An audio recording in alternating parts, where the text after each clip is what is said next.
اللهم إنك عفو تحب العفو فاعف عنا اللهم إنك عفو كريم تحب العفو فاعف عنا. کہ بیماری کی وجہ سے وقتی طور پر وقفہ کر لینا جائز ہے. سمجھ میں آ رہی ہو بات؟ اسی طرح عورت کے لیے بچہ سنبھالنا، ایک جڑواں پیدا ہو گیا، بگلے بھی جڑواں ہوں گے وہ، اور اتنی آمدن نہیں ہے کہ وہ دائی رکھیں گھر میں یا ڈے کیئر میں جمع کرائیں ان بچوں کو، خود ہی پالنا پڑتا ہے اور گھر میں اور بہت سارے کام بھی ہیں. تو اس نیت سے اگر کوئی کرنا چاہے وقفہ تو اللہ کی طرف سے پابندی بولو بھائی نہیں ہے. سمجھ میں آ رہی ہے بات؟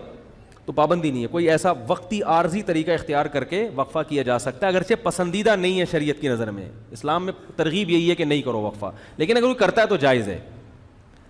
لیکن یاد رکھو اس نیت سے وقفہ کرنا کہ میں اسکول کی فیسیں کہاں سے بھروں گا. تمام علماء چاہے دیوبندی ہوں، بریلوی ہوں، اہل حدیث ہوں، چاہے وہ عرب ہوں چاہے وہ عجم ہوں، اس پہ پوری دنیا کے علماء کا ایک اجلاس ہوا تھا، دلائل سے بحث ہوئی تھی. سب کا متفقہ فتویٰ ہے کہ اس نیت سے کہ میری جیب پہ بوجھ نہ پڑ جائے، اس نیت سے وقفہ کرنا حرام ہے، گناہ کبیرہ ہے، اللہ پہ الزام ہے، اللہ کے عذاب کو دعوت دینے والی بات ہے. اللہ کو غضب آئے گا. جس خدا نے تجھے پلا کے اتنا بڑا کر دیا، تو یہ سمجھتا ہے کہ تیرے باپ کی کیلکولیشن کی وجہ سے تو پلا ہے. اب تو اگلی نسل کو اس لیے روک رہا ہے کہ کھلائے، تو کھلاتا ہے یا میں کھلاتا ہوں.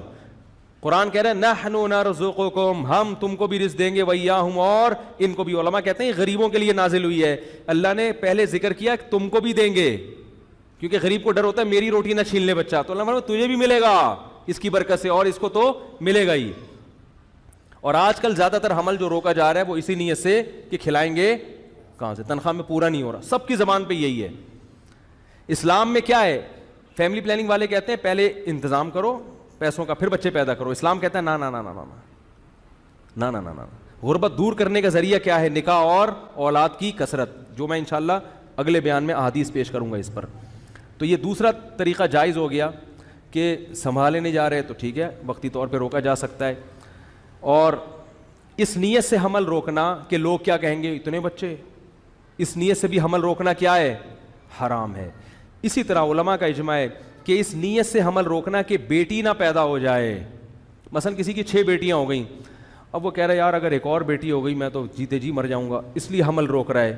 اس نیت سے بھی حمل روکنا کیا ہے؟ حرام ہے. کیونکہ آپ بیٹی کو کیا سمجھ رہے ہو؟ منحوس. اسلام میں یہ منحوس نہیں ہے.